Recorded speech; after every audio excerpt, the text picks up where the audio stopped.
क्या सिर्फ मुसलमान बनेगा, हिंदू भाई नहीं बनेगा? बनेगा इंशाअल्लाह ताला, हिंदू भाई भी मंजलिस का एमएलए बनेगा इंशाअल्लाह ताला। ये चीज के लिए हमको काम करना है। मेरे अजीज दोस्तों और बुजुर्गों, बदनाम किया जाता है मुझे उसकी कोई परवाह नहीं है, क्योंकि जब मैं मरकर जाऊंगा ये इल्जाम लगाने वाले मेरे लिए नहीं आएंगे। मैं अपने अमाल का हिसाब दूंगा और मेरा रब जानता है मेरे दिल की और मेरे काम को। मैं इन दुनिया वालों की खुशी के लिए काम ना कभी किया ना करूंगा इंशाअल्लाह ताला। मेरा मकसद मुझे मालूम, मुझे जानता हूं कि भारत की जमहूरियत में, भारत की लोकशाही में जिस संविधान को बाबा साहिब अंबेडकर ने बनाया, और अंबेडकर ने मजलूमों को एक पैगाम दिया है कि चाहे वो मुसलमान हो, दलित हो, आदिवासी हो, गरीब हो, कमजोर हो, देखो संविधान तो मैंने तुमको दे दिया, मगर अगर बराबरी हासिल करना है, भाईचारगी हासिल करना है, इज्जत को हासिल करना है, तो तुमको सियासी ताकत को हासिल करना पड़ेगा। जब तक आप सियासी ताकत हासिल नहीं करेंगे कुछ नहीं होगा।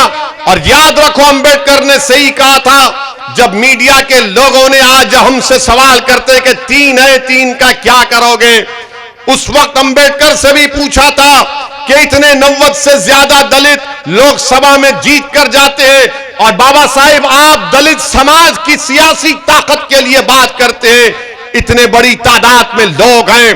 तो बाबा साहिब अंबेडकर ने कहा कि हां, इतने बड़ी तादाद में जीत के तो जाते हैं, मगर वो अपना मुंह कब खोलते? जब उनको अंगड़ाई लेना है।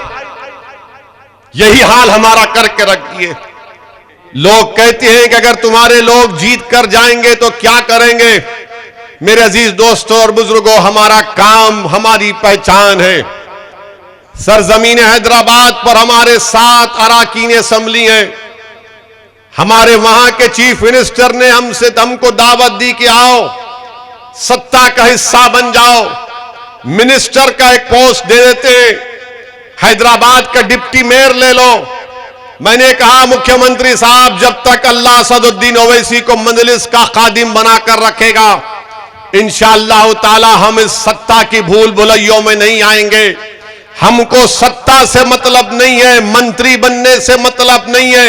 हमको जिस चीज से मतलब है, जिसके लिए हम लड़ रहे हैं, जिसकी बुनियाद पर आज ओवैसी इस दरमियान में खड़ा है आपके, कि हमारे बुजुर्गों की कुर्बानियों की वजह से, उन बुजुर्गों की एक ही ख्वाहिश थी कि इंसाफ हो, इंसाफ हो, इंसाफ हो।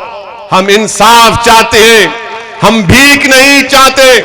और लोगों, अजीम मेरे बुजुर्गों, मेरी बात को यकीन करिए कि 7 हमारे अराकीन असेंबली तेलंगाना में है। मैं लंबे कामों की फहरिस्त नहीं गिनवाना चाहता हूं, मगर मैंने आज उलमाओं के दरमियान में कहा, आपके दरमियान में भी कह रहा हूं कि 7 अराकीन असेंबली है। हमने मुसलमानों के लिए तेलंगाना में वक्त के चीफ मिनिस्टर्स के सामने बैठ के बात करके हमने तालीम का इंतजाम किया।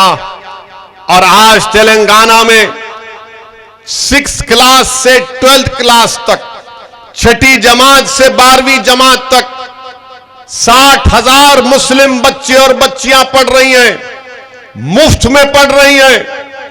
उनका बच्चियों का स्कूल और हॉस्टल अलग, बच्चों का स्कूल और हॉस्टल अलग, बेहतरीन मियारी तालीम उसमें दी जा रही है।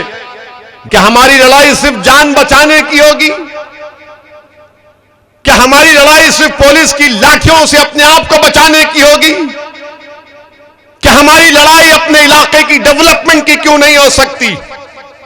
क्या हमारी लड़ाई हमारे बच्चों के रोशन मुस्तकबिल के लिए क्यों नहीं हो सकती?